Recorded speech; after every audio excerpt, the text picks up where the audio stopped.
2 करोड़ की रिश्वत लेने के मामले में संजय सिंह को सुप्रीम कोर्ट ने जमानत दे दी थी, लेकिन उन पर कई बंदिशें भी लगाई गई थीं।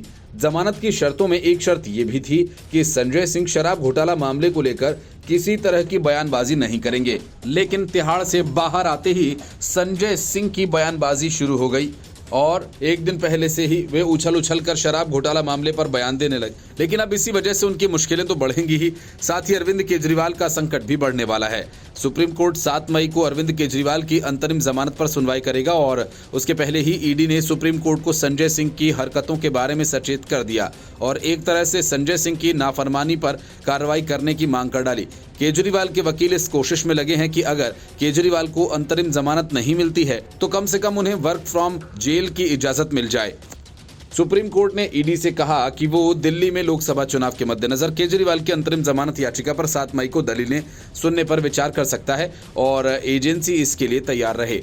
लेकिन जैसे ही सुप्रीम कोर्ट ने ये बातें कही तभी ईडी ने संजय सिंह का नाम ले लिया। अगर सुप्रीम कोर्ट गंभीरता दिखाता है तो फिर संजय सिंह की भी मुसीबतें बढ़ सकती हैं। दरअसल सुप्रीम कोर्ट में जस्टिस संजीव खन्ना और जस्टिस दीपंकर दत्ता की पीठ ने ईडी की ओर से पेश अतिरिक्त सॉलिसिटर जनरल SV राजू की सुनवाई के दौरान कहा कि गिरफ्तारी के खिलाफ अरविंद केजरीवाल की याचिका पर सुनवाई में समय लगने की संभावना है, इसलिए अदालत उन्हें अंतरिम जमानत देने पर जांच एजेंसी का पक्ष सुनने पर विचार कर रही है।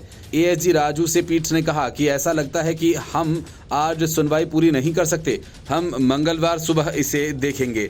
अगर इसमें समय लगता है तो हम चुनाव की वजह से अंतरिम जमानत के सवाल पर विचार करेंगे। इसके बाद ASG राजू ने कहा कि वो अरविंद केजरीवाल को अंतरिम जमानत दिए जाने का विरोध करेंगे।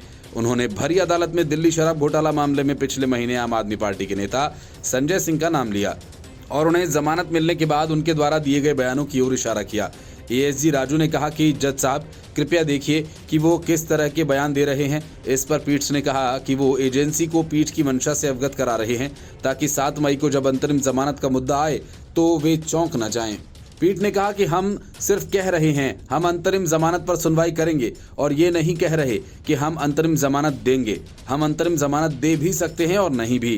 कोर्ट ने अभिषेक सिंघवी से कहा एक चीज और, कृपया निर्देश भी लीजिए क्योंकि वो जिस पद पर हैं क्या उन्हें आधिकारिक फाइल्स पर हस्ताक्षर करने चाहिए या नहीं। पीठ ने अभिषेक सिंघवी से पूछा कि दिल्ली के चुनाव कब होने हैं, जिस पर सिंघवी ने जवाब दिया राष्ट्रीय राजधानी में 23 मई को प्रचार थम जाएगा, 25 को मतदान होगा। शीर्ष अदालत ने सिंघवी की इन दलीलों की भी आलोचना की। राजनीतिक दल होने के नाते आप PMLA की धारा 70 के दायरे में नहीं आएगी जो कंपनियों के अपराधों से संबंधित है। पीठ ने कहा कि आपकी दलीलों को स्वीकार करना मुश्किल है। Bureau report, news of India.